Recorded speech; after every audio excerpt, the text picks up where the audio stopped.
ada tuh BPJS yang mandiri kan biasanya masyarakat. Nah, tapi karena waktu mungkin beberapa tahun yang lalu lah ya. Nah, kalau yang PBPU tadi kan, Betul. itu kan dibagi 3 kelas ya. Mobile Legend, Mas.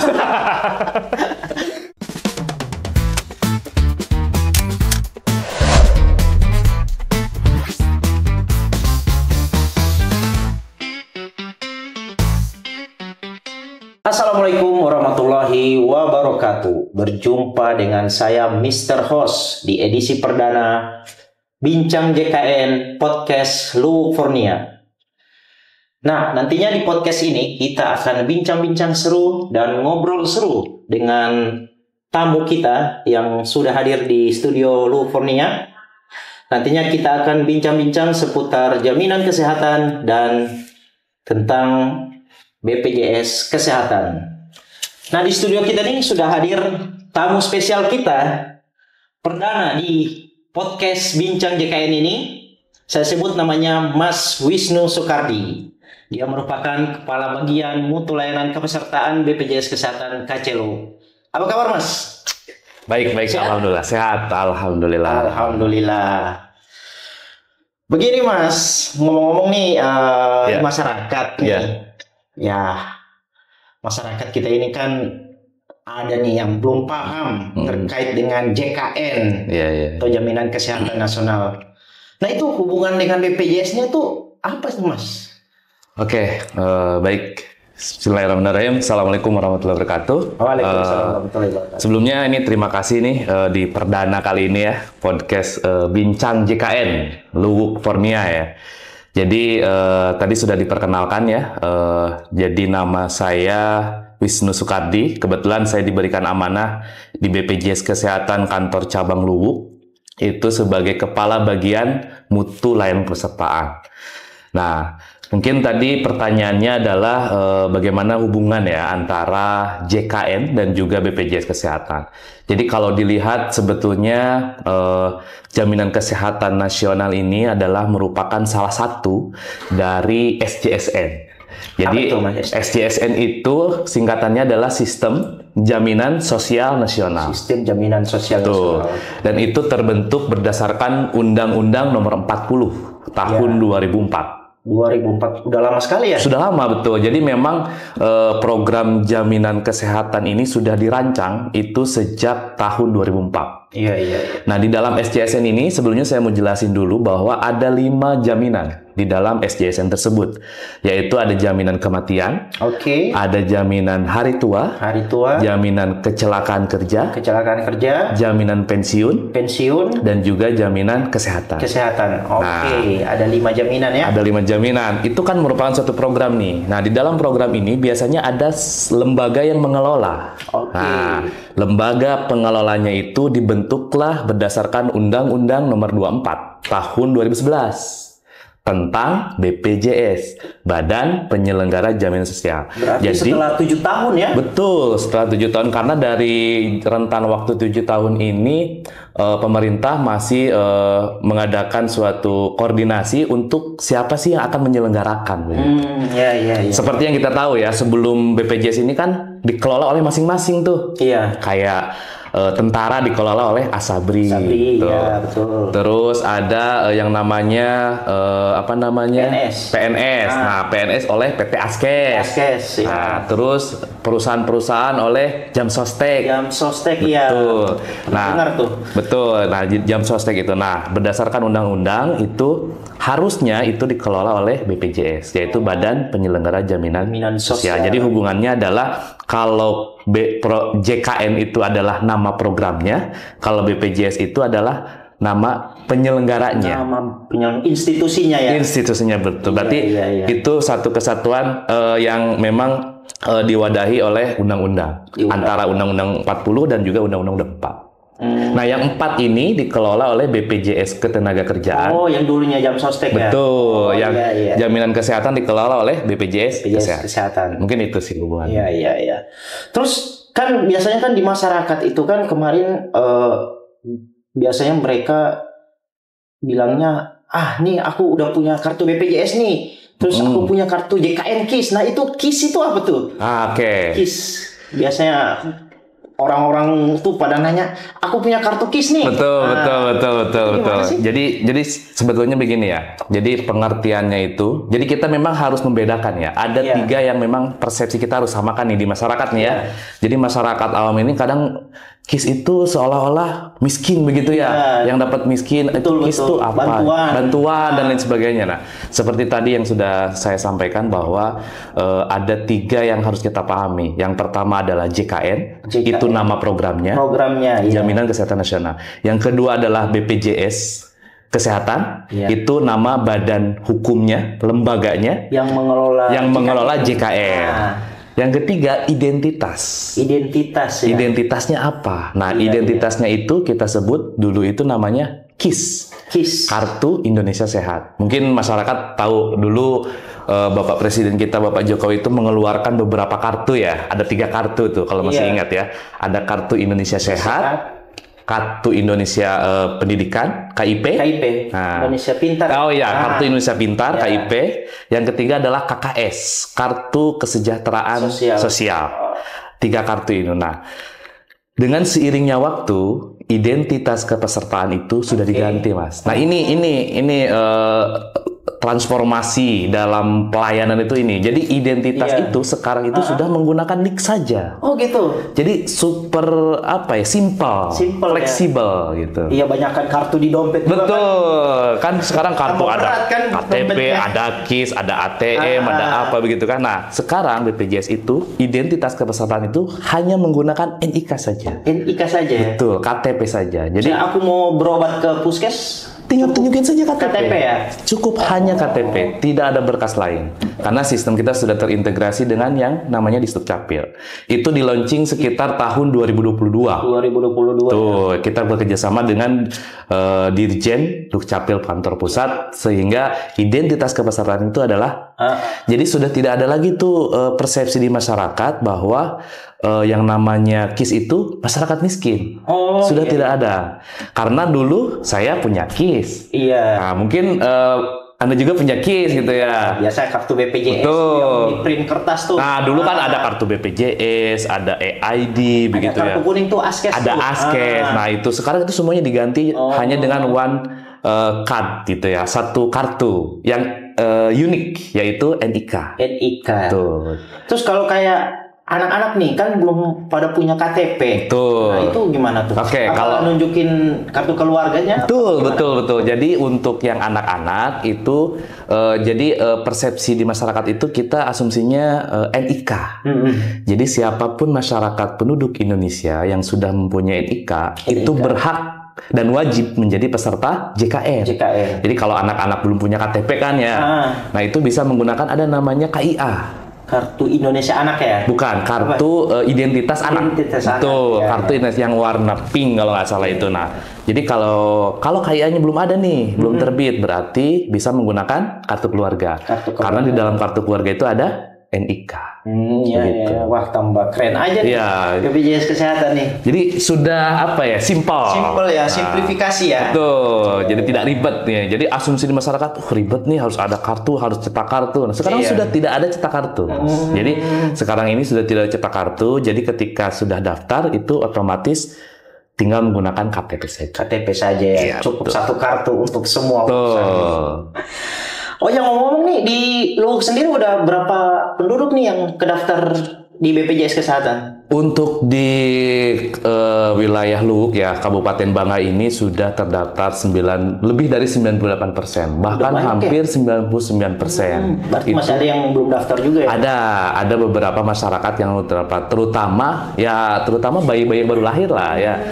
Banyak sekali memang bayi-bayi baru lahir yang belum terdaftar di program JKN ini. Nah, di Kabupaten Bangka ini sudah hampir dengan jumlah penduduk kurang lebih 300 juta lebih lah ya, 300.000 lah, 300.000 lebih jumlah penduduk di Kabupaten Bangka itu hampir 99% sudah tercover menjadi peserta JKN. Betul. Nah, cuman memang kalau yang sudah tercover ini memang ada beberapa yang nonaktif. Nonaktif ya. Betul. Jadi yang nonaktif kenapa? Nah, nonaktif ini ada 2 nih, Mas.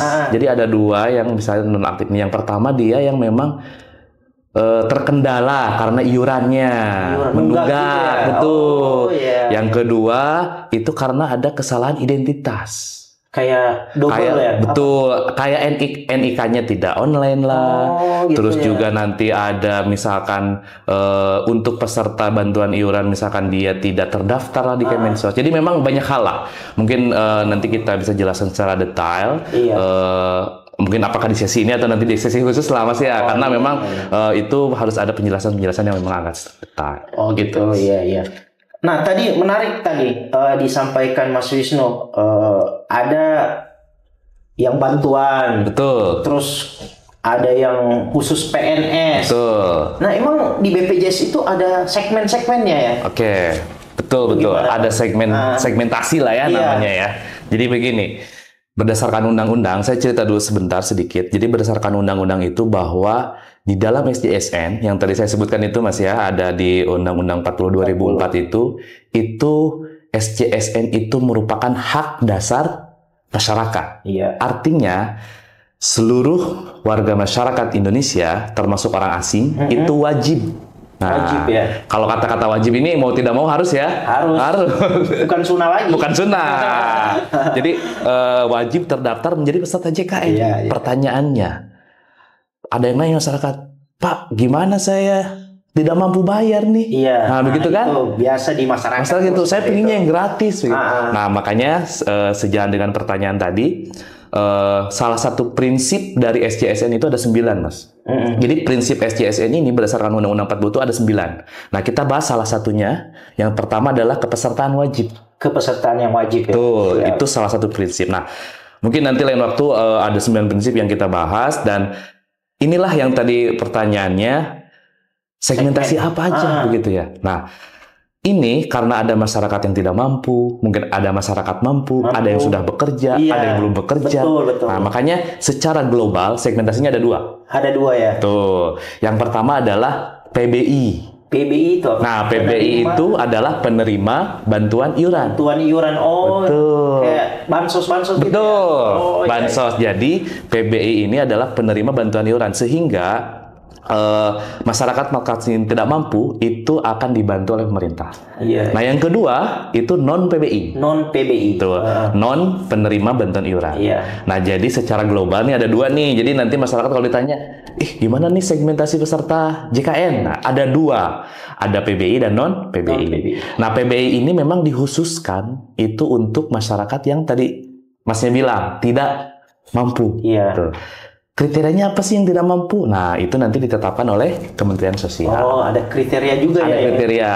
Nggak mampu ya? Mungkin dari segi pendapatan kali. Betul, dari pendapatan, dari bangunan rumahnya mungkin, Oh, dari iya. segala macam yang sesuai dengan kriteria menurut Permensos. Nah, kalau yang non PBI, nah itu klasifikasinya seperti pegawai-pegawai. Pegawai negeri, swasta Pegawai gitu negeri, pegawai swasta, nah, kita sebutnya PPU, Mas. ya? PPU. Ya, Apa tuh? pekerja penerima upah. Pekerja penerima upah. Tuh, Ya, pekerja PPU. penerima upah. Sehingga itu nanti ada bayar iuran sendiri oleh, ada nanti pemberi kerjanya 4%, terus nanti pekerjanya 1%. Dari apa tuh? Dari gaji. Dari gaji ya? Tuh. Oh iya, siap. Dari gaji.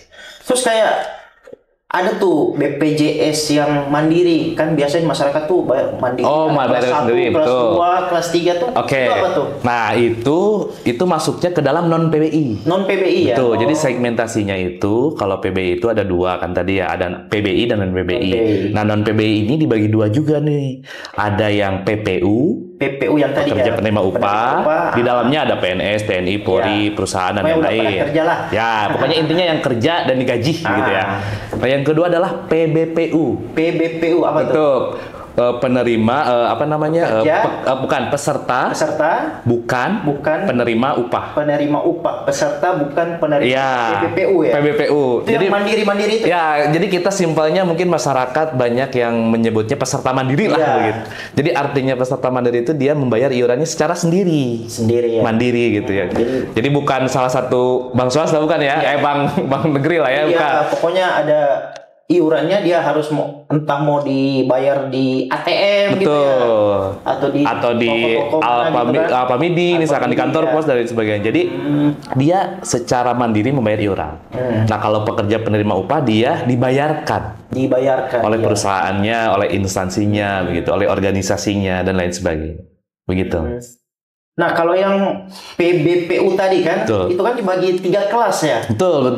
Itu sekarang iurannya gimana tuh? Berapa tuh? Nah, untuk PBPU ini, itu memang saya cerita dulu bahwa saya sarankan lah ya ke masyarakat itu, ketika mau daftar menjadi peserta JKN, PBPU, kan PBPU ini dari singkatannya sebenarnya sudah jelas ya, peserta bukan penerima upah. Berarti dipastikan bahwa memang di dalam PBPU ini ada kriterianya. Yang pertama adalah mampu. Betul. Yang kedua adalah dia mempunyai perusahaan, owner lah. Bos-bosnya lah begitu. Atau mungkin wira swasta. Dia mempunyai penghasilan sendiri, mau home industri atau mau mempunyai penghasilan dagang misalkan, punya toko, freelance dan sebagainya. Artinya kategori yang paling utama adalah dia mampu. Kenapa mampu? Karena dia akan membayar iuran secara sendiri. Nah, di dalam iurannya ini ada 3 yang tadi ditanyakan itu. Yang pertama ada kelas 1, kelas 2, dan kelas 3. Nah, kelas 1 itu iurannya itu adalah 150.000 per orang, per jiwa per bulan. Per orang per bulan ya? Ya, per jiwa per bulan. Artinya dalam satu keluarga ada 5, berarti dikali 5. Kali 5 ya? Betul. 750.000 kurang lebih. Yang kedua, kelas 2 itu 100.000. 100.000 kelas 2. 100.000. Nah, 100.000 ini juga sama nih, per jiwa per orang. Per bulan. Per bulan. Tuh. Nah, yang ketiga itu 42.000. 42.000 per jiwa per bulan. Nah, tapi karena waktu mungkin beberapa tahun yang lalu lah ya, pernah ada bukan protes ya, artinya dari masyarakat kok terlalu mahal yang kelas 3 ini gitu kan ya. Akhirnya 42.000 ini dibantu oleh pemerintah, Mas. Di subsidi ya. Tuh. Yang awalnya 42.000 menjadi 35.000. Jadi subsidi 7.000 ya? 7.800 ya. 7.800. Jadi kalau misalkan masyarakat mau daftar kelas 3, mungkin karena jiwanya banyak gitu ya, satu keluarga begitu. Nah, itu membayarnya 35.000. Nah, sisanya itu dibayar pemerintah. Dibayar oleh pemerintah.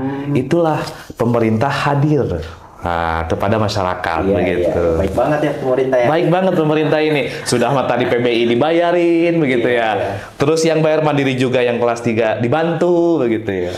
Mungkin ini tadi juga ya, kan di Banggai sendiri kan belum 100% ya masyarakatnya. Barangkali kan mereka pengen daftar, tapi ya bisa jadi kan mereka kurang informasi aja gimana cara daftarnya tuh. Padahal dia tuh pengen banget jadi daftar gitu ya.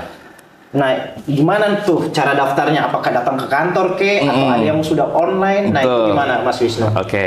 Baik, terima kasih. Jadi kalau untuk terkait daftar menjadi peserta itu sebetulnya sekarang sangat dipermudah.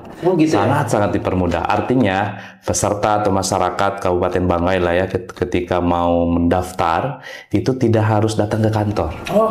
Keren ya? Tidak harus datang. Sekarang di zaman era digital dari rumah bisa ya? Dari rumah bisa, dari kantor bisa, lagi di pasar bisa, di warkop bisa, dimanapun bisa. Dengan hadirnya terobosan inovasi dari BPJS Kesehatan. Salah satunya adalah Pandawa. Apalagi tuh? Pandawa ini juga singkatan nih. Memang di BPJS ini ada beberapa banyak singkatan begitu. Jadi Pandawa ini adalah pelayanan administrasi melalui WhatsApp. Jadi ada nomor WA-nya. Ada nomor WA-nya.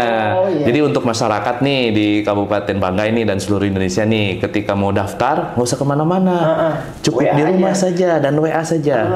Nah, ini saya mau kasih informasi untuk nomornya nih ya. Oke. Jadi nomornya itu 08118. 08118. Mungkin bisa dicatat nih kalau misalkan ada di sini ya nanti ya. Sobat kita bisa lihatlah di bawah ya. Nomor Pandawa dari BPJS Kesehatan. 08118 165 165. Wah, cantik banget nih nomornya. Malah kita ada lagunya kan kayak 08118 1652 kali. 08118 1652 dua kali. Nah, begitu. Mantap banget. Jadi nanti masyarakat nih di seluruh Indonesia lah ya, bukan hanya di Kabupaten Bangka, itu wajib punya nomor itu. Karena di situ pelayanan administrasi bisa dilakukan di situ. Ada beberapa pelayanan yang dilakukan melalui WA. Salah satunya adalah pendaftaran peserta JKN. Dan juga yang lainnya begitu. Nah, terus yang kedua nih. Iya. Nah, selain Pandawa nih, ada kita namanya Mobile JKN. Mobile JKN. Tuh. Nah, itu apa tuh? Nah, Mobile JKN ini sebuah perangkat lunak. Nah, aplikasi lah ya. Aplikasi yang bisa di-download melalui Play Store atau App Store. App Store. Nah, di iPhone. iPhone bisa ya? Di iPhone bisa, di Android bisa. Jadi Mobile JKN ya? Mobile JKN ya. Jadi tinggal diketik saja tuh di Play Store ya. Mobile. Nah, tapi biasanya hati-hati nih. Kalau tulis mobile, biasanya yang muncul keluar pertama itu Mobile Legend, Mas. Gitu. Jadi Mobile JKN. Jangan sampai salah download ya. Betul. Jangan sampai salah download. Jadi nanti bisa di-download di Play Store. Nah, di situ juga ada tuh pendaftaran baru. Pendaftaran baru. Nah, langkah-langkahnya tinggal diikuti saja. Itu tidak sampai kurang mungkin di bawah 3 menit lah. Itu sudah selesai. Simpel banget ya? Simple. Yang penting syarat mutlak paling utama adalah satu. Mempunyai identitas atau NIK yang online atau sesuai dengan Dukcapil. Karena itu menjadi syarat mutlak untuk pendaftaran JKN. NIK aja ya? NIK. Syarat-syarat lain kayak pas foto itu udah nggak ada ya? Sekarang sudah tidak ada. Paling sekarang itu hanya NIK dan ada 2 yang nomor rekening, Mas. Nomor rekening? Betul. Ada bank khusus? Nah, banknya ada. Oh, ada ya? Oke, jadi nomor rekening ini nanti Sobat JKN kalau misalkan masyarakat lah ya mau daftar itu, yang pertama siapin NIK-nya. NIK-nya, oke. Oke, yang kedua siapin nomor rekeningnya. Siapin nomor rekening. Betul, nomor rekeningnya itu yang bekerja sama dengan kita. Yang pertama adalah Bank Mandiri. Bank Mandiri, oke. Bank BNI. BNI. Tuh, terus juga BRI. BRI. Nah, terus juga BCA. BCA. Tuh, 4 bank itu. 4 bank ya. Sekarang muncul pertanyaan nih, Mas, di masyarakat ya. Pak, gimana saya nggak punya nomor rekening nih? Nah, itu kan. Nah, gimana ini? Nah, BPJS terus berinovasi, Mas. Jadi BPJS terus berinovasi. Kalau untuk masyarakat yang mempunyai nomor rekening, walaupun sebenarnya kayaknya sudah jarang ya. Iya. Hampir mungkin 99% sudah punya rekening lah ya. Berarti yang nggak punya rekening nggak mampu dong. Nah, betul. Tapi kita buka peluang, Mas, untuk memang masyarakat yang tidak punya rekening. Nah, caranya bagaimana? Caranya itu tinggal buka aplikasi-aplikasi e-wallet. Wallet seperti contohnya Doku, Dana. Nah, itu bisa menjadi syarat untuk daftar gitu. Di luar dia tidak mempunyai rekening. Jadi ada e-wallet, ada namanya VNet. Jadi VNet itu juga bisa mungkin VNet itu dari VNet itu ada beberapa macam lah ya. Salah satunya Doku lah ya, yang saya kenal itu Doku lah gitu. Mungkin banyak sekali gitu ya. Nah, itu nanti ada pilihan nanti. Di Mobile JKN ini ada pilihan ketika memang nomor rekening tidak punya. Begitu juga di Pandawa. Jadi sangat tidak ada alasan lagi masyarakat tidak daftar begitu. Terus kalau orang pengen daftar di kantor bisa juga kan? Masih bisa kan? Bisa. Jadi kalaupun misalkan mau ke kantor juga bisa. Tapi saya sarankan tidak datang ke kantor karena yang pertama perlu ongkos itu. Perlu bensin gitu. Kecuali tetanggaan. Kecuali tetanggaan. Terus juga waktu. Waktu juga habis. Belum bensin, belum makan, belum harus nunggu begitu ya. Make up lagi begitu. Jadi saran saya sih tidak datang ke kantor lah ya. Begitu sih. Tapi menarik tadi tuh yang aplikasi Mobile JKN ya. Tuh, aplikasi Mobile JKN. Tuh aplikasinya tuh emang di situ tuh cuma buat daftar doang apa ada fitur-fitur lain? Oke.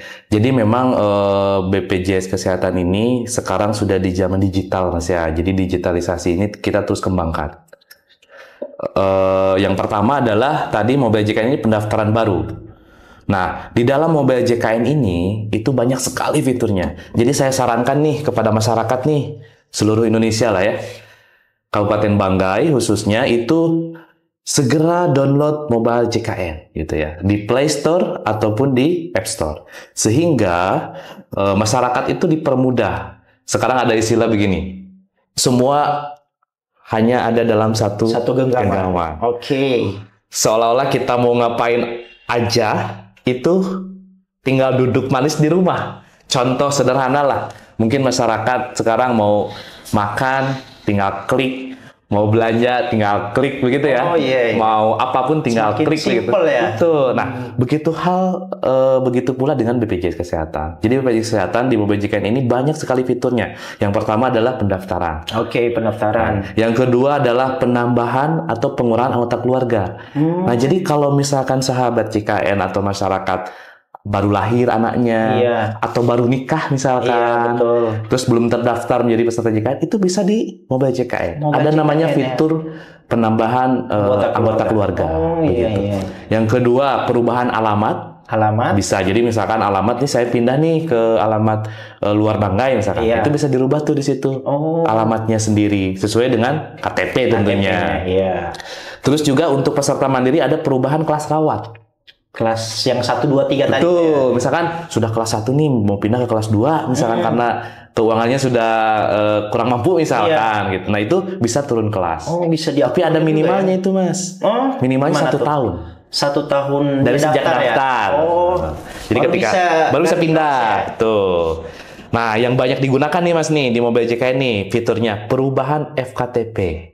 Perubahan puskesmas lah mungkin. Atau kliniknya. Itu bisa diombajkan. Jadi kalau ada sahabat JKN yang sudah terdaftar mau pindah puskesmas, nggak usah datang ke kantor, lewat Mobile JKN saja gitu. Dan banyak hal lain. Dan juga yang viral sekarang lah ya, mungkin masyarakat sudah sangat familiar itu dengan yang namanya antrian online.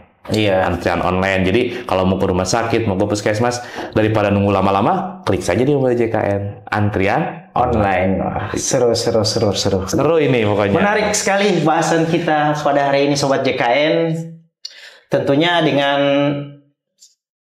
penjelasan yang disampaikan oleh Kang Wisnu seputar JKN, seputar BPJS Kesehatan dan produk-produk dari BPJS Kesehatan, tentunya bisa menambah wawasan Sobat JKN semua sehingga selalu peduli dengan kesehatan. Dan juga buat Sobat JKN semua, kalaupun ada hal-hal yang ingin diketahui juga, teman-teman JKN bisa mengunjungi kantor BPJS setempat juga. Siapa tahu kan melalui podcast ini masih kurang jelas apa yang disampaikan, bisa bertanya juga ke kantor BPJS Kesehatan terdekat.